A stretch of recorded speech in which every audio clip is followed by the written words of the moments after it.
এই বছরে এটা খাওয়া আমার শেষ বিয়ে হবে আর খুব মজারও।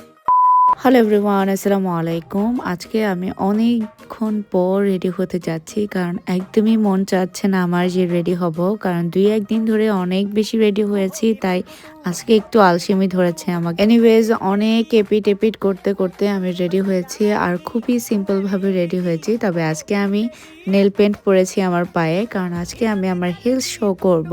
আর বাসা থেকে বের হয়ে আমরা সবার আগে আমার বাসার নিচে গিয়েছি, কারণ আমাদের বাসার অনেক মেম্বারই এখনো রেডি হয়নি ভালোভাবে। সো যারা রেডি হয়েছে তাদেরকে আমরা পিক করে একসাথে চলে গেছি বিয়েতে। বিয়েতে ঢুকতে সবার আগে আমি পানের সেই স্টলটা দেখেছি, যেখান থেকে আমি আগে পান নিয়ে নিয়েছি। আর ওই দিন বিয়েতে এত বেশি মানুষ ছিল যে আসলে হাঁটা যাচ্ছে না। সো একটা কর্নার দেখে আমরা বসে গিয়েছি। আর বসে থাকার কারণ হচ্ছে আমার আম্মুরা এখনো আসেনি, সো ওদের জন্য ওয়েট করছিলাম বেসিক্যালি। টাইম তখন অলমোস্ট 10টা বেজে গিয়েছে, তাও মানুষ একদমই কমেনি। অনেক মানুষ ছিল, অনেক রাশ। তাই আমরা একটা কর্নারে বসে আছি যাতে কেউ হারিয়ে না যায়।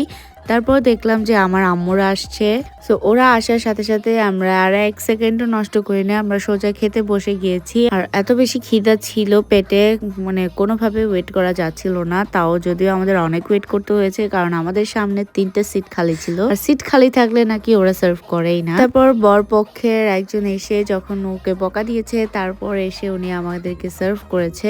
বিগত আমার 2টা ব্লগে একটা আপু কমেন্ট করছে যে উনি খাবারের ভিডিওস দেখতে চায়, ওনার জন্য আজকে খাবারের ভিডিও দিলাম, কারণ বাকি 2টা ব্লগে আমি খাবারের খুব একটা রেকর্ডও করি নাই। তারপর খাওয়া দাওয়া শেষ করে দেখি যে এখনো রাশ কমে নাই। তারপর আমি অনেক রাশ ঠেলাঠেলি করে নিচে গেলাম আর ব্রাইড এন্ড গ্রুমের একটা ক্লিপ নিয়েছি। যদি তোমাদেরকে দেখাতে না পারি তাহলে আমি কিসের বিয়েতে এসেছি। তারপর ওদিকে ব্রাইড গ্রুম ছবি তুলছিল, এদিকে আমরা বোনরা, তারপর আমি আর আমার জামাই অনেক অনেক ছবি তুলেছি।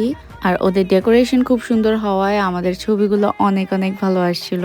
এদিকে আমরা কিছুটা রেস্ট করছিলাম বসে বসে। আর ওই দিন কেন জানি আমরা স্টেজে একদমই ছবি তুলি নাই, কারণ একদমই সময় পাইনি, অনেক মানুষ ছিল।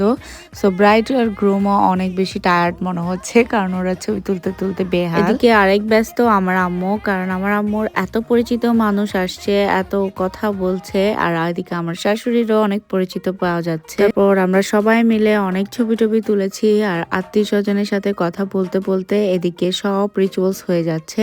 আর আমি হিল পরাতে, তাই আমি খুবই ক্লোজ গিয়ে ভিডিওস করতে পারিনি, কারণ আমার পায়েও ব্যথা হচ্ছিল।